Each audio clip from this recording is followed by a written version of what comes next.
everyone, and welcome to the sixth episode of Hymn of the Goddess podcast. Today, I am joined by Lavender Fire. Hello. Yay. Thanks for joining me today. Of course. Really always happy to come on a podcast and talk about the music and all that fun stuff. Yay.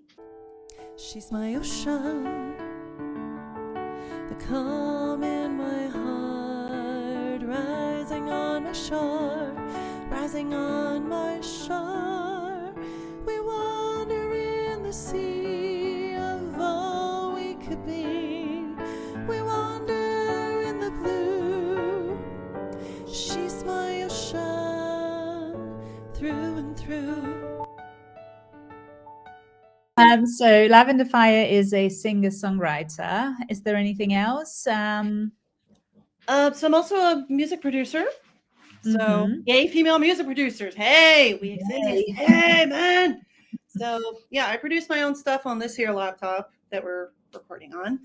And also in this room, as you can see, this is my Yamaha piano here. Oh, we've got the inside to the, where the magic happens. This thing, luckily it's not too heavy, but it's what I carry with me to all my open mic nights, in case you can never guarantee that there will be another piano player at an open mic night. There generally isn't. So that's good to know. I bring that with me, and then you can't really see it off camera. I've got my blue microphones. This is the room where all that happens, the room where it happens. And so I'm a producer, and also like I mix my stuff too. And I'm a piano player as well, and all that fun stuff. Anything that goes along with it. Okay, well, that's great. That's a lot of qualifications, I would say, under your belt. So you have quite an unusual stage name. Yes, I do. Yeah. Where did that come about from? So the idea of doing a stage name came to me last year because my real name is Cecily. You could probably try. Let's see if you could try and guess. How do you think Cecily is spelled? I don't have to guess because I snooped around doing my due diligence. But it was spelled differently than I would have expected. Yeah. So I was like, it's Cecily. I wasn't too sure. So thanks for clarifying. Yeah, it's traditionally spelled with a Y because it's generally a British name. You can probably tell the red hair here. I've got some Irish and British and UK in me. So I used to do music under my old name, and some of that stuff is still available. But let's face it, like nobody can freaking spell it. Nobody can spell the damn thing. So I thought, okay, maybe I should try doing a stage name. Plus, it's also something that it sounds less like, oh, it's a chick up there playing her music. And if I want to bring in other players to enhance my music, then I can, which is something I'm kind of working on, possibly doing for future gigs.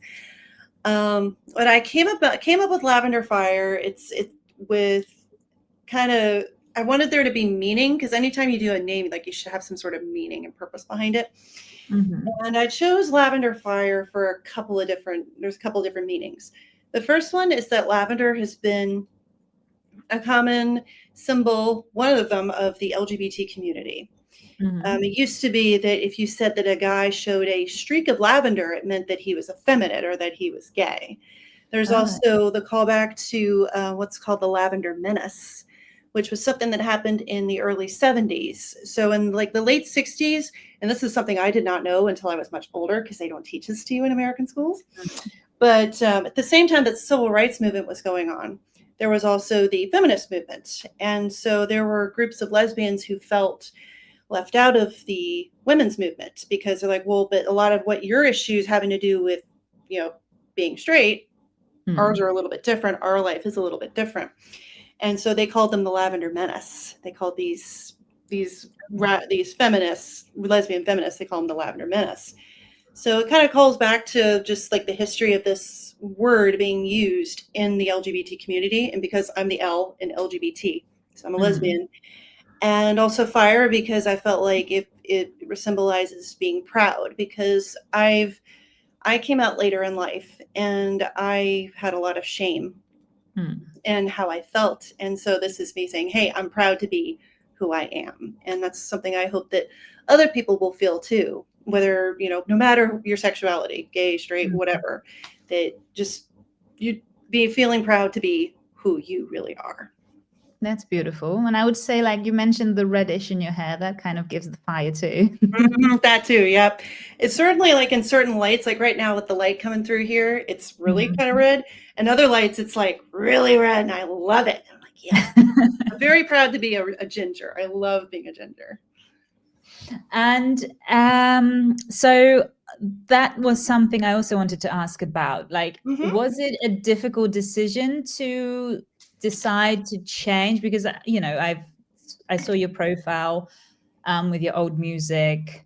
It was doing pretty well. So was it a difficult decision to start anew and have to build up your base, like a fan base and listener base again? Not really. It didn't really feel like it was that difficult because a lot of the people who had been listening to my music, even under Cecily, like they knew that, okay, she's changing over to this other name.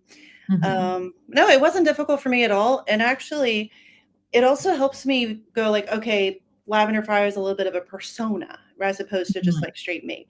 Well, Okay. not straight anyway, but just like I think of her as like a bit of a character, and that she's also like she's very feminine. So like femmes tend to get erased sometimes within the LGBT community because walking down the street, if I didn't have this on, you could think I was straight, but I'm not.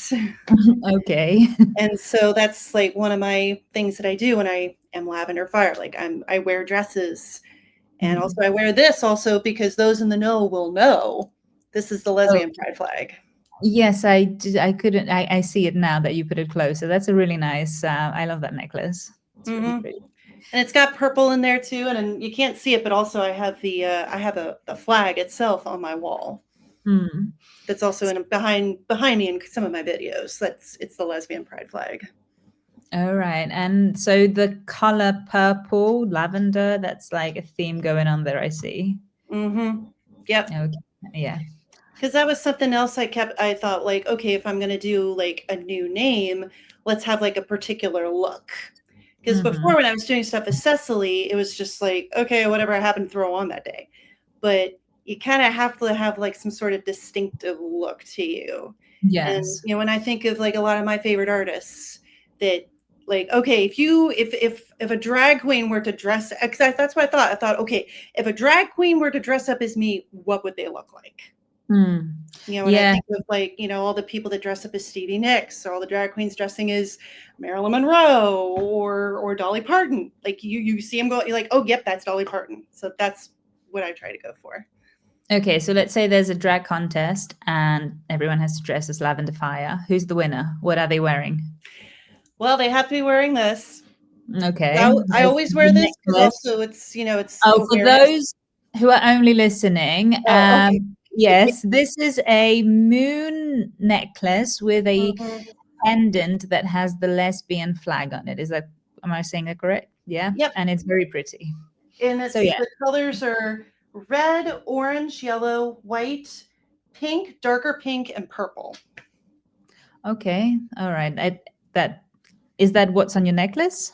Yep. It might be a little bit hard to see here, but yes, on the camera. Okay, I see it now. Very pretty. Okay, so they're wearing that. What else?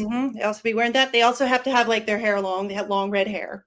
Long red hair. And they have to be wearing some sort of purple dress, like even a dress kind of like what I'm wearing here. Okay, that's a pretty dress. Did you make it? I did not make this one, unfortunately. I wish I could say that I did, because I do also have like sewing machines and stuff set up. Yeah, for those who don't know, Lavender Fire also makes her own clothes sometimes. Yes, so carry on. Yep. And so those are kind of the things that you have to be wearing. And especially, I mean, and also like you need to be at a piano. Okay, yeah, that's essential. But I'm very much aware of like, Tori Amos, one of my favorite artists. She plays piano and she has red hair. But also, like, she's not wearing this and she's not wearing the purple stuff. So that makes it a little bit more distinctive. Okay, yeah. So it seems as if it was a journey from you to like beginning your music or, well, journey, adventure, to then taking a sort of moment to think, okay, I want to rebrand. What do I need to do? So could you walk me and us through, like, the whole process of how it came about? And was it, did you use any tools to figure this out? Did you have any like external help? Or did you just one day sit down and, like, 3 a.m. at night thinking, back over? Oh God. I mean, there was never really like one moment where I decided, okay, screw this. I'm gonna go and do something new. But I did get some external help. My Mhm, wife helped me a little bit, actually. mhm, She was the one that when I was trying to come up with names and I was like putting in names and stuff, I'd be like, "Oh, honey, what do you think of this one? What do you think of this one?" She'd be like, "No, that one doesn't sound." And in Lavender Fire, she was like, "Yeah, that one sounds really cool." So I had some external help from my wife, mhm, and also I had like kept a notepad on my phone of like other ideas of like, okay, what is she gonna, if a drag queen were to dress as me, what would she look like? mm, So it was kind of a slow process. And also at the time, I was being mentored by Charlotte Martin, who is a singer songwriter in her own right. I was a huge fan of her music, especially in college. She's never got super, super big, but if any of you guys listening, if you like a lot of the more alternative females, then you would definitely love her stuff. mm, She started doing online voice lessons, and so I was one of the first students to sign up because like, oh yay, getting to work with one of my favorite singers. And she also at the time that I was considering rebranding, that was mm, something I ran by her, and she was like, yeah, I think you should do that because it also makes it easier to find.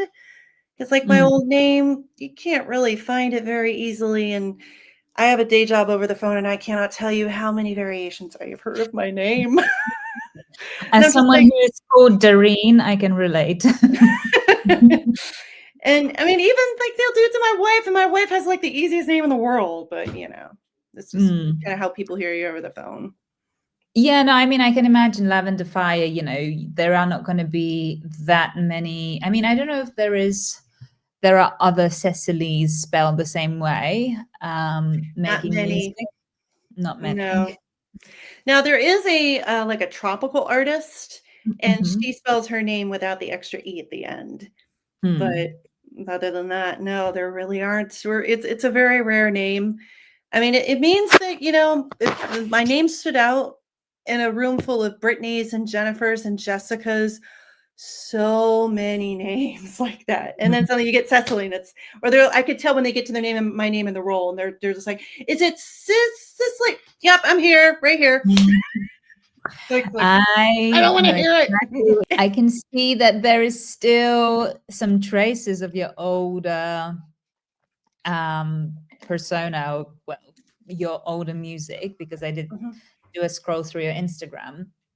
So are you still embracing both of them, or just keeping it as a journey so everyone can see, where it came from, where it's going? As if, like, is that still something that you would be pushing?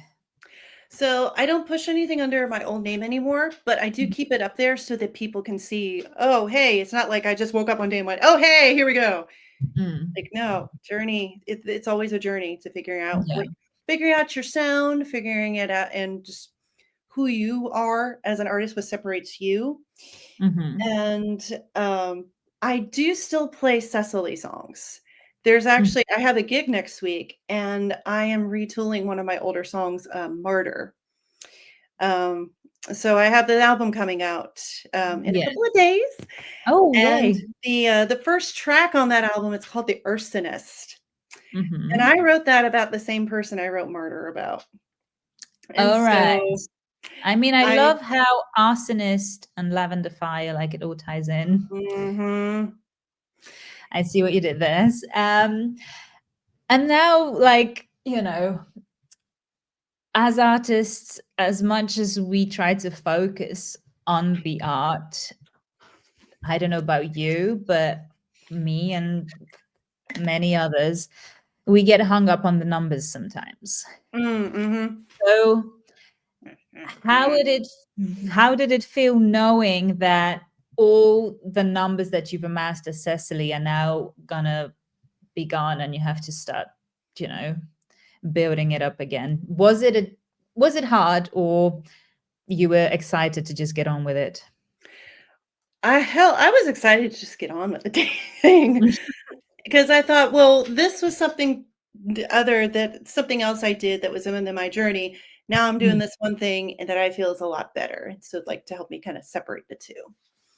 So I was Okay. excited. I was like, and also just excited to start getting it out there and doing something new with it and all that. And I would say so far, I've only been doing music as Lavender Fire for a little over a year. And I would say actually so far I've had more success than I Oh, that's have good. under my old name.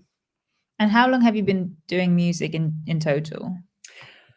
As a singer-songwriter for about 15 years. But Wow, okay. yeah, it's taken like thousands of songs, thousands of really, really crappy songs to get to this point. See, guys, it's a journey. You don't just wake up one day and everything's perfect. Like, no, you have to work for it. Mm, But I've always done music. I mean, even mm, as a kid, like my parents, so it was me and my brother. mhm, And my parents were very big on getting my brother and I into like kind of musical activities. So my brother played the drums mhm. and I did clarinets. I still have my clarinets. Mm, I played guitar and I also got an auto harp at one point. But the piano is really what I took to because I'd always wanted to learn to play piano. I was always mhm. drawn to piano music. I heard a lot of that growing up. And I eventually just decided to teach myself. And this was $200. I got this thing for $200 like 15 years ago and started teaching myself. Oh, it's And been going for 15 years, that same mhm, piano. the same That's piano. And I solid. had somebody at a store make fun of me for still having this. They're like, well, I know you got the Yamaha DGX 230, but we're up to like the 550 now. And I'm thinking, hey, what's wrong with this one? What the heck? Yeah, it's a very long relationship to have had with a machine, so, you know, Hmm. do you feel, like, sentimental about it? Yes. Mm. Because this thing, like, I brought this with me to all my, like, this comes with me to all my gigs, Mm, unless I happen to be doing a gig where the other person just happens to have a keyboard that I can use, which is nice. But mhm. I am my own roadie with this thing. I'm tiny. I'm like 5'3" on a good day. And so people see me walking up and down. They're like, "Oh, are you okay? Do you need help carrying this?" And I'm like, "No, I got it. Put this under my arm, like carry it around." I've brought this up and down multiple flights of stairs at a parking garage to an open mic night. I've crossed city streets. Heck yeah. Does it have a name? It does not. I should have a name with it for it, but I do not. Fair enough. And I think if I am correct, you did musical theater? I always wanted to, but I Oh, never right, did. okay. No, I think maybe there was something else, maybe I'm confusing, but I think I saw you mentioning somewhere that you were classically trained Oh, singing. Yeah, that's the mhm. one, okay. So, yeah, was that also when you were younger, during the time of learning everything? Yep. So I joined choir when I was about 16. And at Mhm, the time, my choir teacher said, "Okay, this is a performance-based class. You're not going to get mhm, a lot of one-on-one attention because there were like 70 of us." mhm, So she said, "Well, I suggest that all of you take voice lessons, private voice lessons." And so I did. My first voice teacher, her name was Mrs. Baldwin, and her son was in one of the other choirs. And she was my first voice teacher. And so she taught me classical mhm, singing and also occasionally musical theater. But those are like the two main things that you could do. There was no school of rock, like being able to go and learn like to sing pop rock music. Like that didn't exist. Back in mm. my day, kids, we didn't have this thing. So I did not realize though until I started writing my own music that, oh wait, I'm singing in this very rounded way that doesn't sound very good, and it took me, like, a long time to figure out, "Oh, I need to change my style of singing," because I was Mm, never taught any one I was taught, like, "This is the one style of singing you do, and that's it. That's it." mm, So I had to unlearn a lot of it. Now I still warm myself up in a classical way mm, for voice preservation purposes, but I don't and I can occasionally break out, like, the big, loud head voice kinda stuff, but yeah, that was quite a journey, like, unlearning what I had learned because, well, the way I was singing did not sound good over the music I was trying to do. Now, if I were mm. trying to be like Nightwish or Within Temptation or something like that, then yeah, okay, you could do it, but that's not the music I was trying to do. Ever tried to maybe incorporate your classical training into like a song? Is the one we can hear somewhere? Actually, in the background of She's My Ocean, Mm. there's a part at the end where I'm like, "Ah," where I was, like, pretending to be a mermaid, basically, All right, okay. and Pretending? actually, I do think of myself I mean, like, hey, I got, a water Pokemon right here on my Oh, arm. I love it. It's so cute. For those of you guys who can't see it, this is Vaporeon. This is my favorite one, my little buddy here. Yeah. But I'm very much like I identify a lot with water. Mm. But no, in that song toward the end of it, there's where I'm like, ah, and actually that part, and now I'm about to scare my cat because I'm being loud. She's sitting right here next to the computer.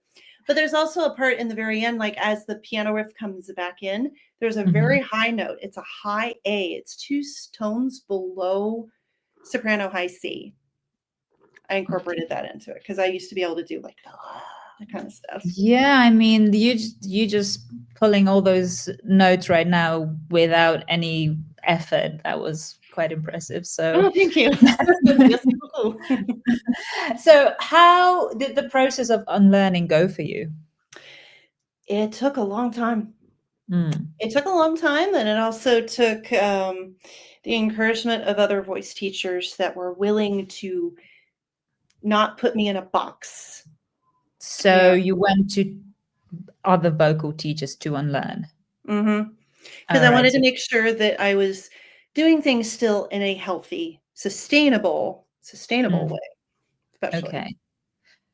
Because I figure, I mean, I am someone who has no vocal training, but it took me a while to figure out how I wanted to approach my voice Oh, because, really?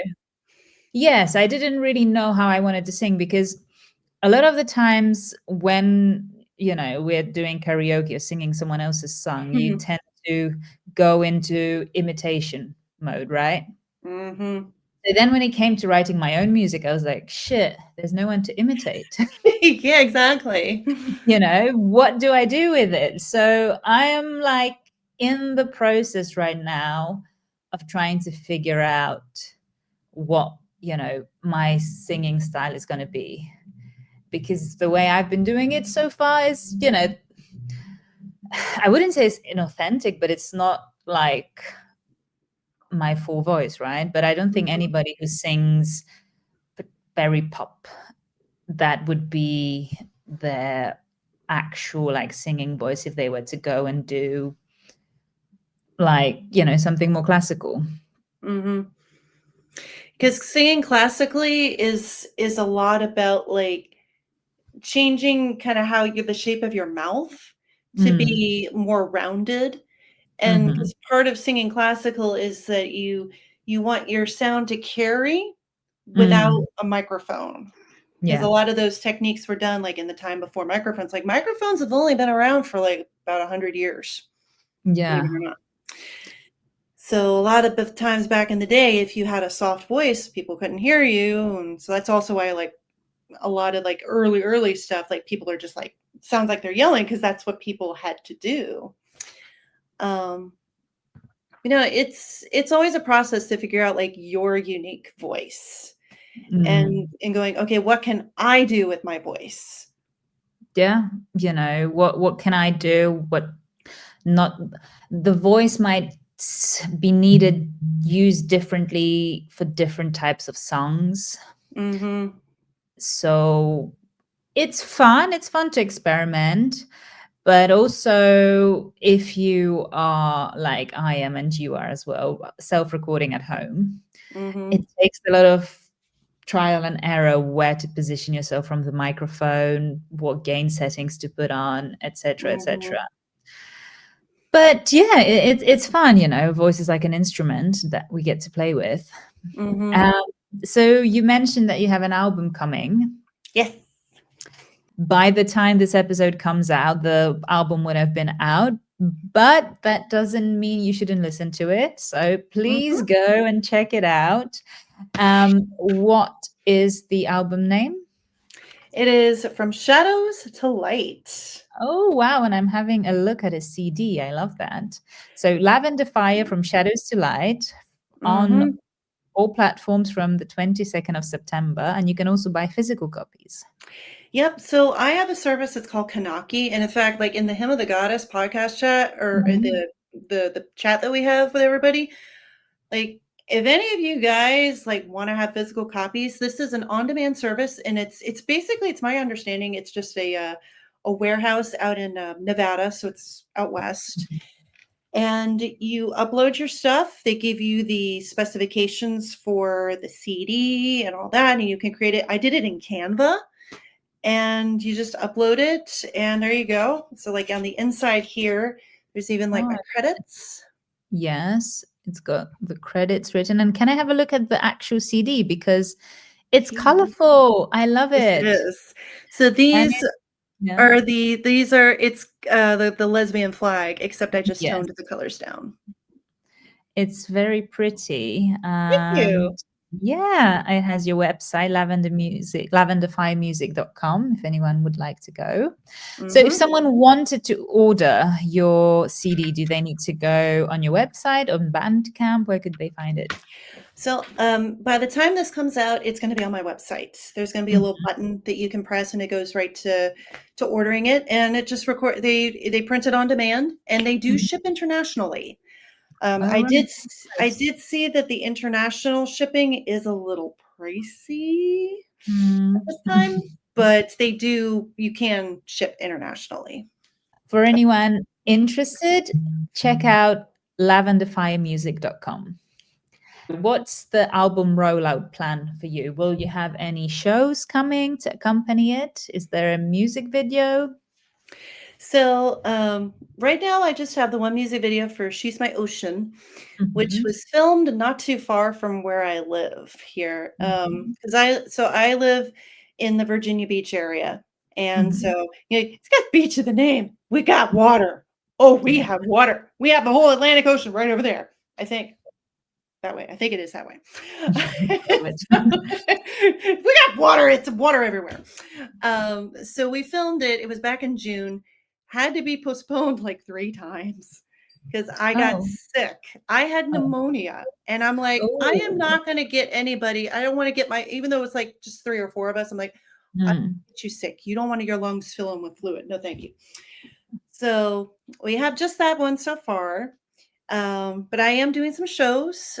This Saturday, I am playing at a place called the Riff House Pub. And it is to support my friend Jay Payne, who is a part of the band Nested for Rest. So I am playing an acoustic show with him, and it's Heron's Loss. Heron's Loss is another group that's playing. So it's like the 2 guys and then me. So that's this Saturday at 8 p.m. And I'm super excited because I've never played this venue before. And also this is the second time that I'm playing with Jay. Like we did another show right at the Ocean Beach or the Virginia Beach oceanfront over the summer at a little place called the Chicken Shack. And it was like literally like little tiny place. Right. And you go in and like you cross the street and there's the ocean right there. So we played a show there. And I really like playing shows with other people because they bring their people, and then I try and bring my people, and just trying to like get my stuff out to other people.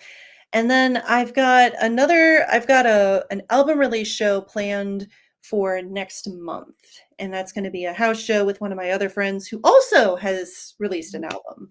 So Okay. we've got that going on, and I'm just going to continue to um, go for different reviewers and stuff like that who can review my album. Mhm. I'm thinking of emailing, probably by this time I will have done this, emailing Jeff Thomas from 15 Minutes to Fame so he can review Mhm. my album because he's reviewed my stuff before. That's So, great. and I'm also just continuing to do open mic nights in my area. My area has a lot of different open mic nights.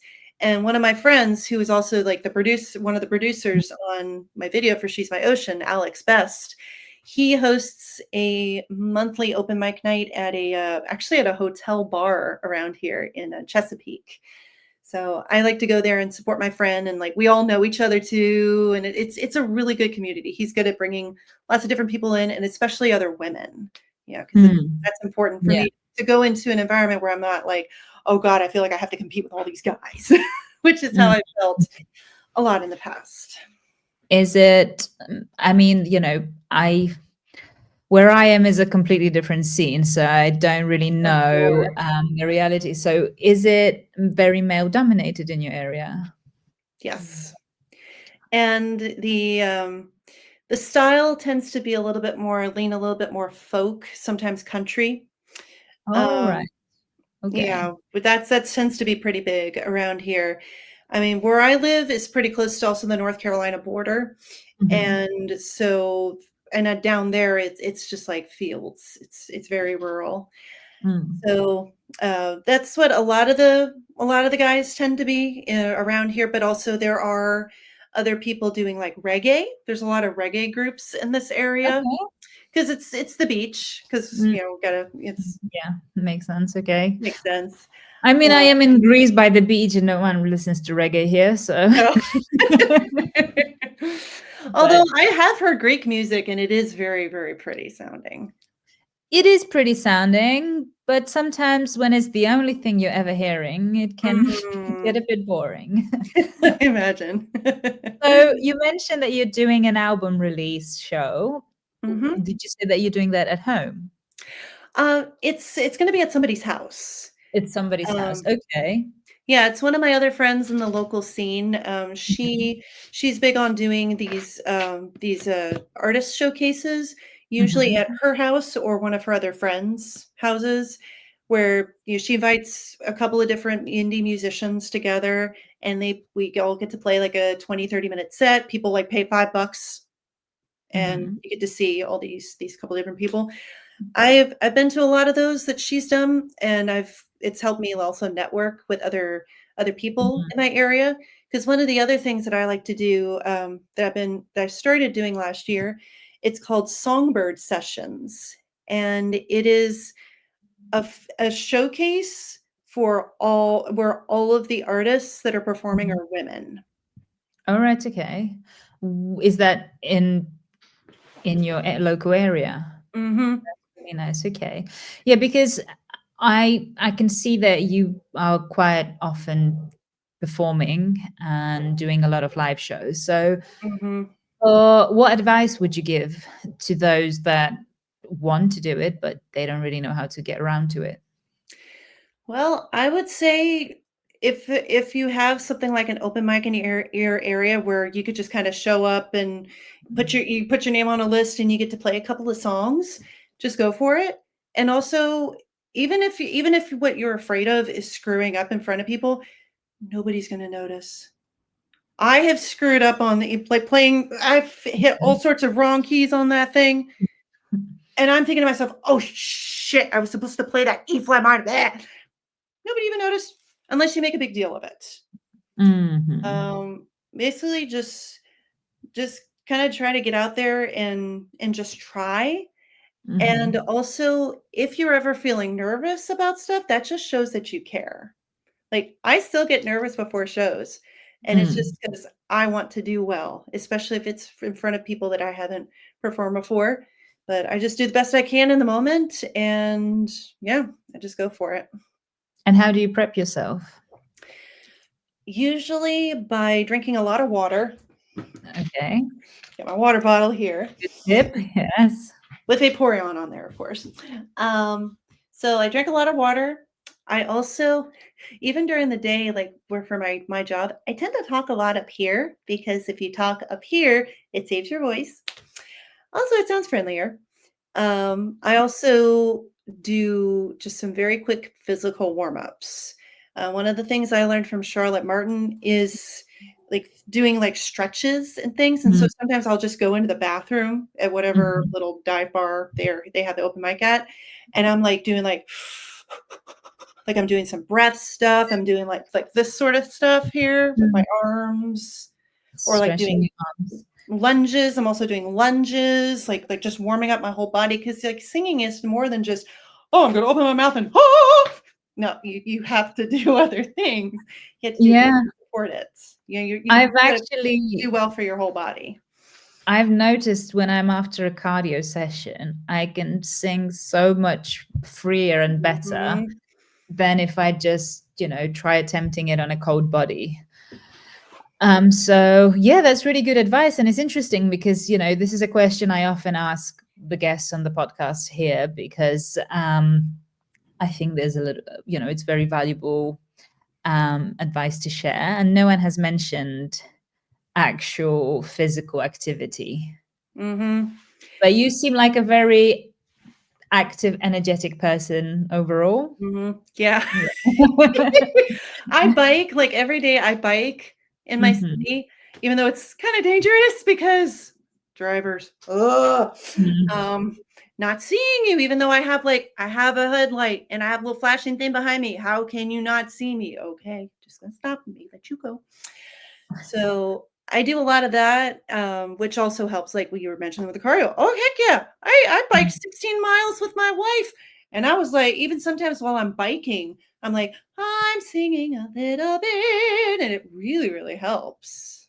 Yeah, I was going to ask if that's like a good opportunity to work on your voice because I know a lot of artists who like prep for tour, they go on a run and they sing at the same time. Mhm. Now, I I know some of them do it on a treadmill.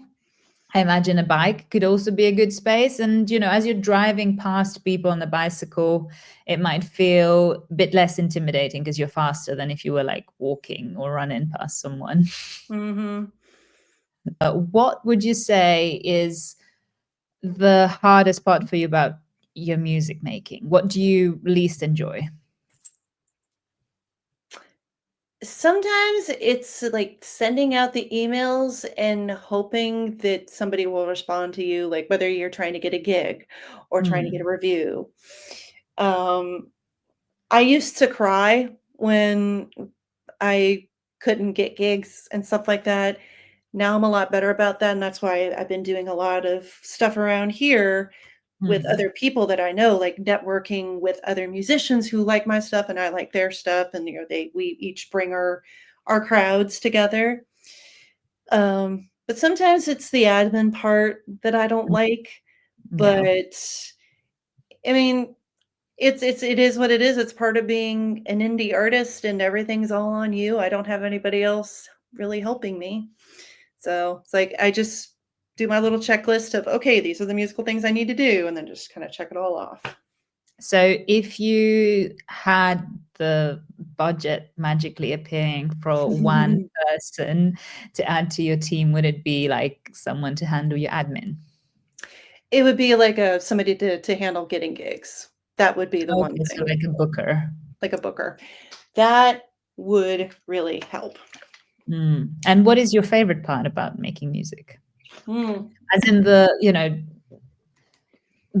technical part of music creation. I would say my favorite part is like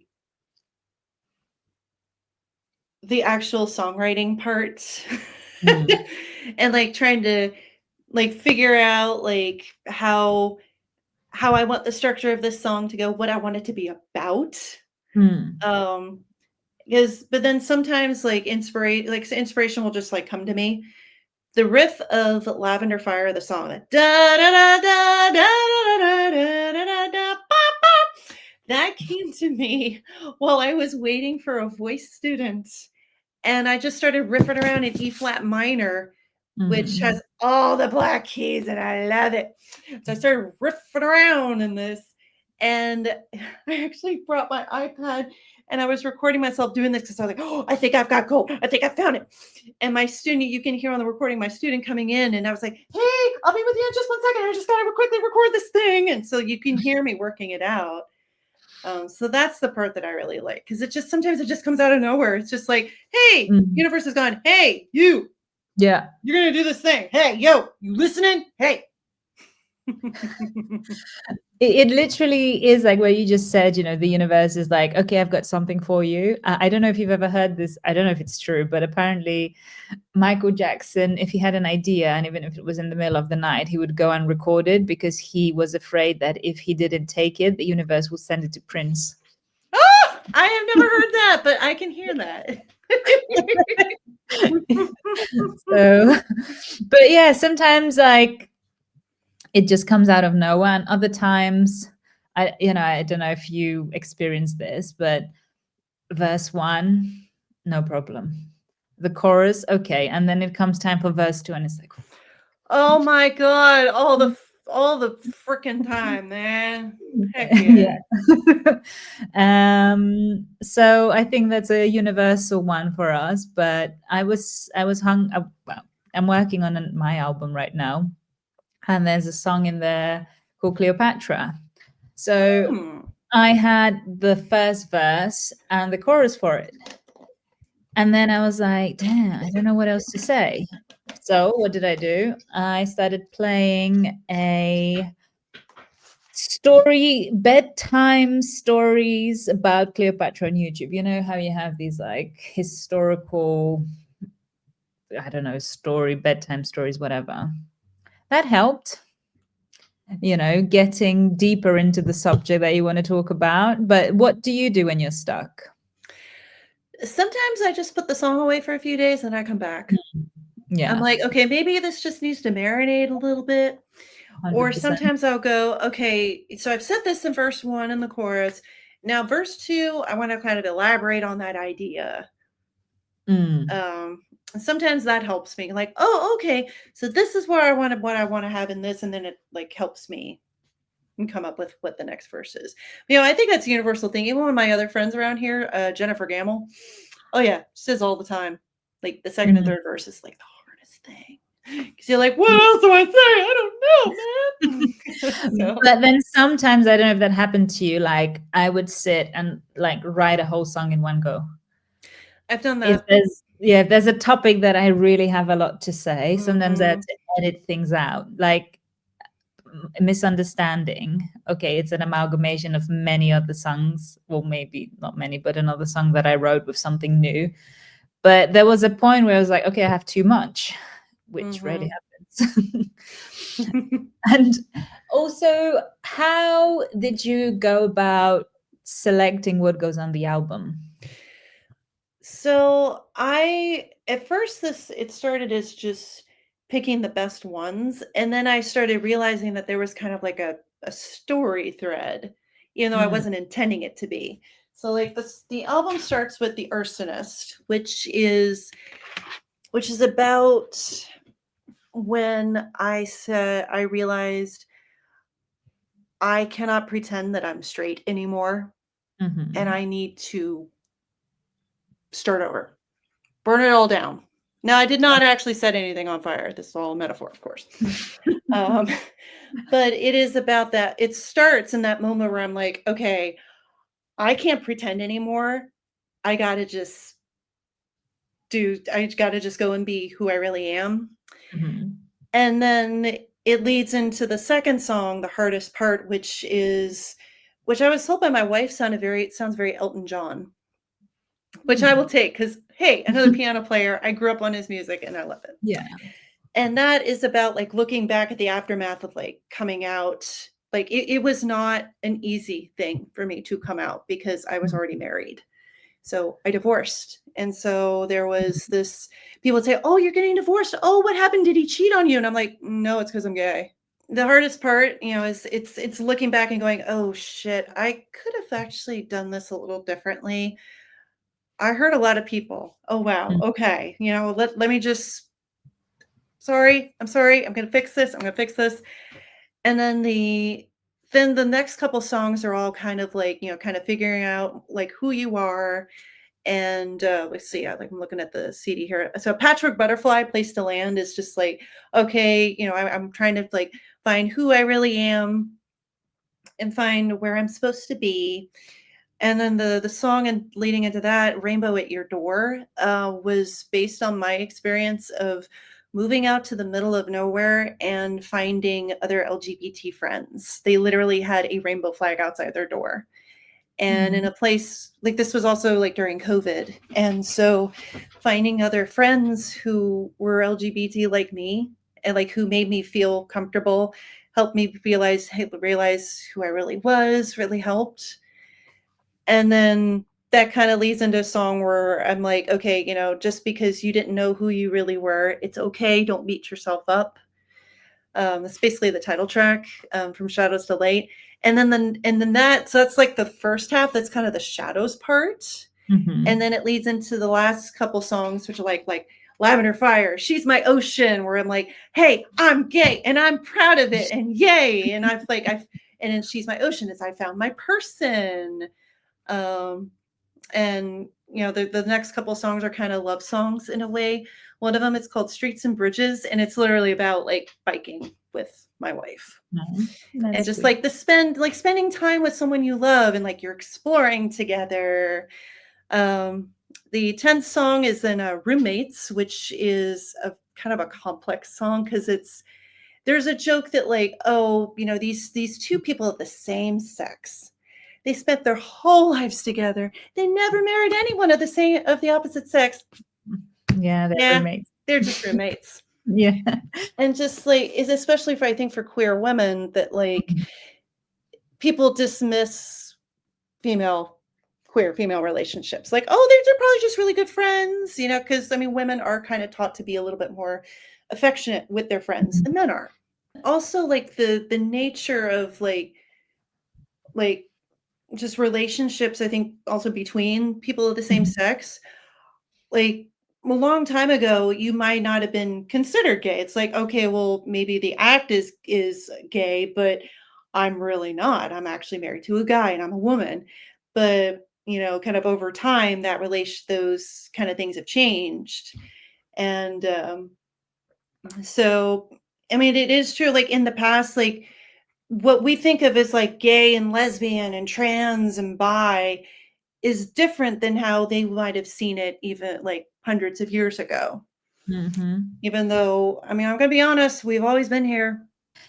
Okay, so before I let you go, I have one leaving question for you. If you could perform with any artist, dead or alive, who would it be?